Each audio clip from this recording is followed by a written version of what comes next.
Hello there, runNeers. It's Manny, and I'm here in Orlando already at Universal Studios. I'm actually inside of Dockside Inn and Suites, which is on Universal property, and I'm about to go back to the parks, but I decided to do this video now so that way you guys can get the information, because some information has dropped and we're getting ready basically for springtime surprise. I'll be heading over to Disney on Wednesday, see a bunch of you guys, and of course Thursday our Expo starts. 5K on Friday, 10K on Saturday, and the 10 miler on Sunday, and that will conclude the season for runDisney. But guys, I don't know if you guys know this, but the springtime surprise used to be Star Wars. It was Star Wars for 3 years. Did them all, loved them. Maybe one of these years it's going to go back to that. But I didn't come back for that. But you will see me with some of these caps, because I did buy them when I was running them back in the day. But I'm going to go over a couple of things that just dropped. So number one is your check-in pass is available now, and so you can see it up here. So it's not, or we, at least as of now, as of filming this, we still haven't gotten the emails yet. But we usually get an email. But if you log into your account, you're just going to go to Springtime Surprise, and it's going to have a blue button, which you see, and that blue button is going to get your check-in pass. A lot of people are starting to speculate, what the numbers mean, what corral, so forth and so on. They change it from year to year. It's hard to tell.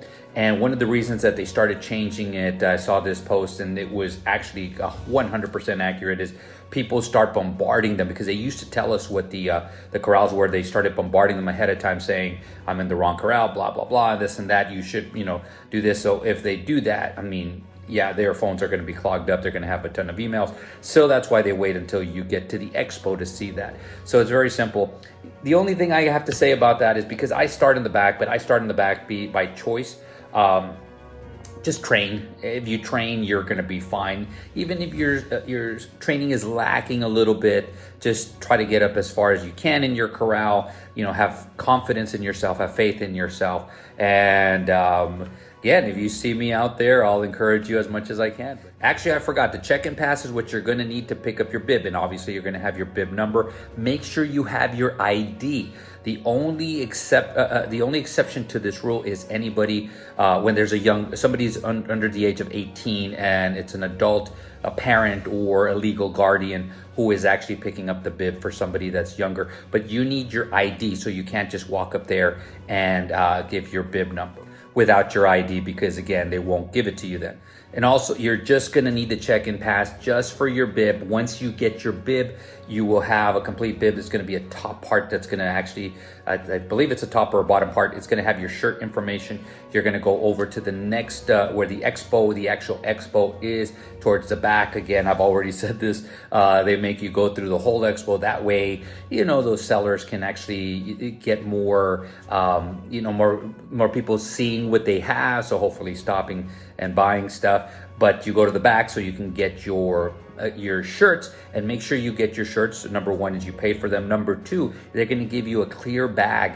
The clear bag is the only bag that you can use whenever you go, the morning of the race day of, whenever you go and you leave a bag there to pick up, the bag pickup. That's going to be your bag. They're going to write your number down so that way it matches up with your bib. So make sure that you get that. And the last thing, guys, I thought about this because somebody actually posted on there on social media saying that putting your bib information is a myth, so they can't really steal it for you. I see their point, because first, it's not going to be something that's normal, and it's going to be something that's the exception. But it is the exception. So it has happened before. And when you think about it, if you post your actual bib, and not even your bib number, they can actually, if somebody wants to be mean and do this, and they have done this in the past, they can make pretty good copies of this bib. It's probably going to have your name. Nowadays, they could probably even change the name on there, but it doesn't matter. Even though they do this, they're going to have good materials. They're going to sell those bibs for hundreds of dollars. People are going to buy them. They're going to go to the run. There's going to be one thing that's going to be missing for sure, and that's, if you look at the back, it might be missing all the information information. It might have all the information. I don't see how it can have all the information, but the problem is it's going to be that little strip that basically has your timing chip. Okay, so if it doesn't have that, it's very obvious that it's not an actual bib. But a lot of people will forget there is a strip in the back that is actually your timing bib. If you turn it around, you're going to have your emergency contact information that you want to fill out. You're going to have your photo pass information. It's going to be back there on the bib, and then you're also going to have that strip. If it doesn't have that strip, then it's probably not an official one. If you pick it up and you don't see that, which I doubt that you're not going to see that, you can just go to the information and they'll tell you, yeah, so you might have missed it. Sometimes it's on the side. It's going to be somewhere, but you're going to see that. And I guess that probably does finish off the check-in pass. So the virtual queue is only for it's only for merchandise, and it's only the day of. And sometimes lately it's only been basically a few hours, maybe up to about mid-afternoon, and then after that they open it up to everybody.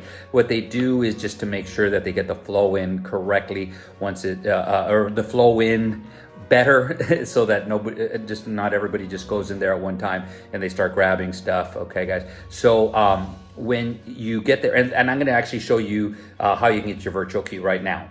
So once you get into My Disney Experience, you're going to click on the 3 lines on the bottom right-hand corner. Scroll down to Virtual Queue. You're going to see this on the top right. It's going to say ESPN Wildwood Sports. You're going to go there, and the important things to remember is 8:30 a.m. is when you can start clicking in, and you must be within 45 miles of Walt Disney World Resort.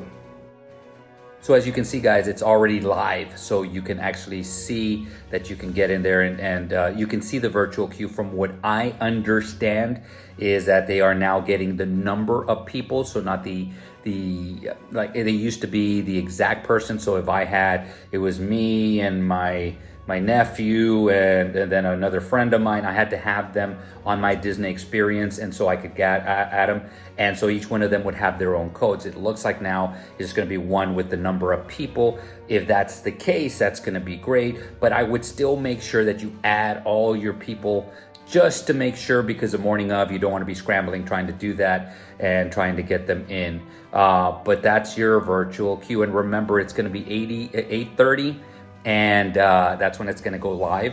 It's going to be quick. It's just, and again, they're not all going to go. You just might get a later time, but they're not all going to go. That's the difference between that and between the Expo and Guardians of the Galaxy, or the merchandise part of the Expo and Guardians of the Galaxy and Tron. You know, those will go. The Expo's not going to go. Make sure you screenshot that also. I always tell people screenshot that, so that way you make sure. And so you got that just in case something happens, something drops, Wi-Fi wasn't working. There was a lot of bad things going on with the My Disney Experience and one of the races earlier this year. So that happened. So at least you got a screenshot. And basically that's it for virtual queue. And the last thing is going to be run tracking. And I already saw the page has not gone live. It probably does not go live until later this week, probably a day or two before the run does. And let's take a look at the page. Again, it's not gone live. You should find this page on the Springtime Surprise Digital Event Guide. So basically all you're going to need is the runner's name. You can look up runner's name, you can claim them, and that way you can track them. The tracking helps if there is somebody, a family member, a friend, somebody who's trying to see what time you're going to finish, get an ETA. That's a great way of doing that. And people ask, can anybody look these up? Yes, anybody can look these up. So is that a way of stealing a bib? Possibly. I don't think it if they really wanted to. I mean, man, they'd have to go, they're going to do this. Yeah, it's not going to be an easy task to do, but I just look at it this way. It's a good way to track. Now, I always tell people, if you want to track me, and they have done this in the past, just let me know, message me on social media, and I will give you my name, because since I start in the back, and I've made up my mind, basically I'm going to start in the back. 5K I will start wherever I'm put, just for the simple reason that there is no balloon ladies, there's no tracker, there's no nothing. For the 10K, I'm going to start with them. I'm probably going to stay with them for at least 2 to 3 miles, and then I'll take off. And then for the 10 miler, I might do the same thing, stay with them 2 to 3 miles, and then take off. So you'll see me pass people up after a while. But another thing, and I should have said this because we are, and I'll go into the weather next. We are in sunny Florida. If you can tell, the sun is out. So it's starting to get a little bit warmer. The mornings have been cool. Not, I wouldn't say cold. So prepare for anything. I would still bring something that's for colder or cooler weather that maybe you can get rid of, and just in case it is a little bit cooler in the morning, especially if it rains and then wind comes in, you might feel a little bit cooler. But besides that, something that you can get rid of pretty quickly.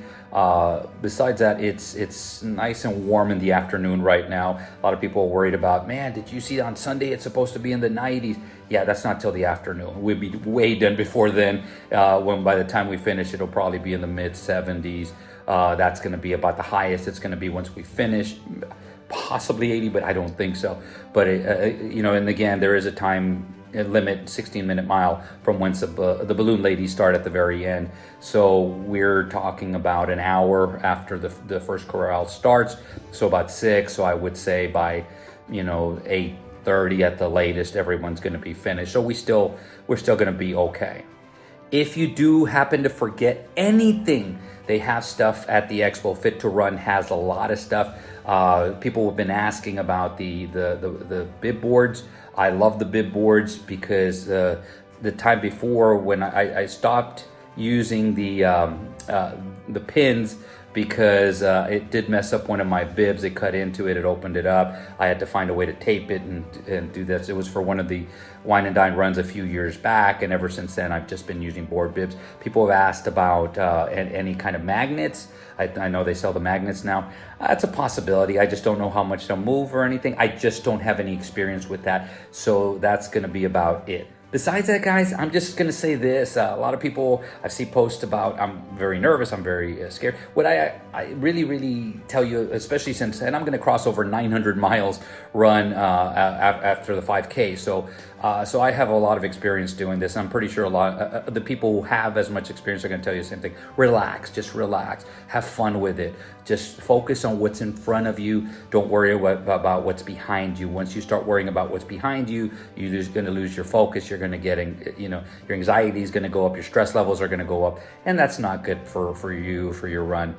So just enjoy yourself. Have fun out there. And I'm going to be again at the Expo. I'm going to be filming for a little bit. Then I'll go and put that video up. But I'll be around. I'm going to go to Epcot probably on Thursday. I'll be around Wednesday. I'll be around Friday, Saturday, and then I'm going to the party afterward on Sunday. So please feel free to ask questions on social media. If you see me, you're going to see that I'm very, very calm. And hopefully that actually rubs off on whoever's really stressed out and stuff, because these are fun runs. They're actually very fun runs. So enjoy yourself, have as much fun as you can, even if you fall a little bit behind, or at least you're going to learn, and then you can use that knowledge for your next run. But besides that, I'm looking so forward to seeing you there at the Expo. I'm excited. Again, I'm about to take off back over here to Universal Studios and get on some rides over here. But without further ado, create a magical day, create a magical run, and see us sooner than later.